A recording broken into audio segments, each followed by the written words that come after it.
তাহলে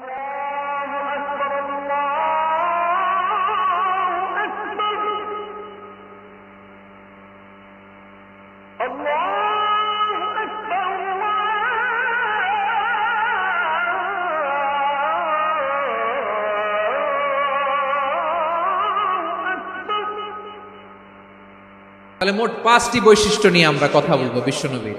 এক নম্বরে হচ্ছে শাহিদ, বিশ্বনবী সাক্ষী দিবেন। কি দিবেন? He will be witness for all prophets and for us. তিনি নবীদের উপরও সাক্ষী দিবেন, আবার উম্মতের উপরও সাক্ষী দিবেন। সুবহানাল্লাহ পড়েন। কিয়ামতের দিন আল্লাহ তাআলা প্রত্যেক নবীকে জিজ্ঞেস করবেন যে তুমি কি তোমার উম্মতের কাছে আমি যা যা পৌঁছাতে বলেছিলাম পৌঁছিয়েছো? নবীরা বলবে আল্লাহ আমি পৌঁছিয়েছি। নবীদের কথা ঠিক কিনা সত্য কিনা এর সপক্ষে তখন বিশ্বনবী সাক্ষী দিবেন। সুবহানাল্লাহ পড়েন। এজন্য রব্বুল আলামিন বলেন ফাকাইফা ইযা জিনা মিন কুল্লি উম্মাতিন বিশাহীদিন ওয়া জিনা বিকা আলা হাউলাই শাহীদা। তখন কেমন হবে যখন প্রতিটি উম্মত থেকে আমি একজনকে সাক্ষ্য হিসেবে বের করে আনবো, আর তাদের উপরে নবী আমি আপনাকে সাক্ষ্য বানাবো। পড়েন সুবহানাল্লাহ।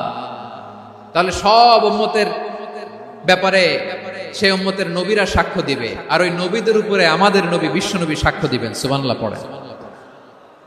এজন্য বিশ্বনবী হচ্ছেন শাহিদ। শাহিদের আরেকটা ব্যাখ্যা হচ্ছে বিশ্বনবী সাল্লাল্লাহু আলাইহি ওয়াসাল্লাম আমাদের সাক্ষীর উপরে তিনি সাক্ষী দিবেন। তিনি নবীদেরও সাক্ষী, আবার আমাদের উপর উম্মতের উপরও সাক্ষী। সুবহানাল্লাহ পড়েন। রব্বুল আলামিন বলেন ওয়াকাযালিকা জাআলনাকুম উম্মাতান ওয়াসাতান লিতাকুনু শুহাদা আলান নাস ওয়া ইয়াকুনার রাসূলু আলাইকুম শাহীদা। আর অনুরূপভাবে আমি তোমাদেরকে মধ্যমপন্থী উম্মত হিসেবে তৈরি করেছি, প্রেরণ করেছি। ব্যালেন্সড উম্মাহ, মধ্যমপন্থী উম্মাহ হিসেবে প্রেরণ করেছি, যাতে করে তোমরা সবার উপরে সাক্ষ্য দিতে পারো, আর যাতে তোমাদের নবী হতে পারে তোমাদের উপরে সাক্ষ্যদাতা। পড়েন সুবহানাল্লাহ। আমরা হচ্ছি ব্যালেন্সড উম্মাহ, আমরা সবার ব্যাপারে সাক্ষ্য দিব, আর আমাদের উপর সাক্ষ্য দিবে স্বয়ং বিশ্বনবী। সুবহানাল্লাহ পড়েন। তাহলে আমাদের নবী নবীদের উপরও সাক্ষী, আমাদের উপরও সাক্ষী। সেই বুখারীতে এসেছে আল্লাহ তাআলা কিয়ামতের দিন সাইয়েদনা নূহ আলাইহিস সালামকে বলবেন, নূহ তুমি কি দাওয়াত পৌঁছিয়েছো তোমার উম্মতের কাছে? নূহ আলাইহিস সালাম বলবেন হ্যাঁ আমি পৌঁছিয়েছি। এবার নূহের উম্মতকে আল্লাহ জিজ্ঞেস করবেন, এই নূহের উম্মতেরা তোমাদের নবী নূহ কি দাওয়াত পৌঁছিয়েছে? নূহের উম্মত বলবে না আল্লাহ, আমাদের কাছে কোনো সতর্ককারী আসে নাই, কোনো নবী টবি আসে নাই, কোনো দাওয়াতও আমরা পাই নাই, আপনারাও চিনি নাই, জান্নাতও চিনি নাই, জাহান্নামও চিনি নাই। নূহ আলাইহিস সালাম বিপদে পড়ে যাবেন। তখন আল্লাহ বলবেন নূহ তুমি বললা পৌঁছিয়েছো, তোমার উম্মত বলে কিছু পায় নাই। নূহ তোমার কি কোনো সাক্ষী আছে? তোমার কথা আর তোমার উম্মতের কথা তো মিলে না। তুমি বললা তুমি আমার নির্দেশনা দাওয়াত পৌঁছে দিয়েছো, কিন্তু তোমার উম্মত বলে পায় নাই। নূহ তোমার পক্ষে কোনো সাক্ষী আছে? নূহ আলাইহিস সালাম বলবেন আছে। কে? উম্মতে মুহাম্মাদ। তখন আমরা বলবো আল্লাহ নবী নূহ আলাইহিস সালাম তিনি আপনি যা যা বলেছেন ঠিক তা তার উম্মতের কাছে পৌঁছে দিয়েছে।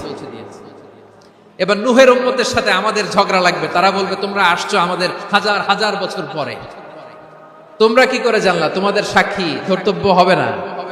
আমরা তখন বলবো আমাদের কোরআনে তোমাদের নবীর নামে আল্লাহ তাআলা একটা সূরা নাজিল করেছেন, সূরাতে নূহ। আওয়াজ করে পড়েন আল্লাহু আকবার। আমরা বলবো আমাদের কোরআনে তোমাদের নবীর কথা আল্লাহ আমাদেরকে জানিয়েছেন, দিন রাত এক করে তোমাদের কাছে তিনি দাওয়াত পৌঁছেছেন। তোমরা কানের মধ্যে হাত দিয়ে রাখতা, চেহারাটা কাপড় দিয়ে ঢেকে রাখতা, আল্লাহর নবী নূহকে পিটিয়ে ছালা দিয়ে পেঁচিয়ে তোমরা পাহাড়ে তুলে রেখে আসতা। সব আমরা জানি। আমরা যখন বলবো এই কথা নূহের উম্মত চুপসে যাবে।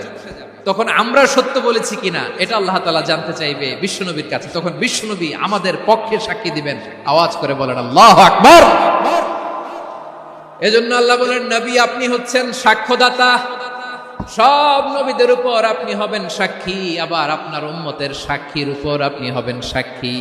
তার মানে নবী গো কিয়ামতের কঠিন ময়দানে আপনি হবেন রাজ সাক্ষী। রাজ সাক্ষী, সব সাক্ষীর বড় সাক্ষী। এজন্য বিশ্বনবীকে আল্লাহ তাআলা প্রথম যে বৈশিষ্ট্যটা দিয়েছেন সেটা হচ্ছেন শাহিদ, তিনি সাক্ষ্যদাতা, witness for all messenger of god and for all of us. সুবহানাল্লাহ পড়ে। তাহলে আল্লাহ তাআলা বিশ্বনবীর 5টি বৈশিষ্ট্যের কথা বলেছেন। একটি বৈশিষ্ট্যের ব্যাপারে আমরা জানলাম, তিনি হচ্ছেন শাহিদ, সাক্ষ্যদাতা, সবার উপরে সাক্ষ্যদাতা।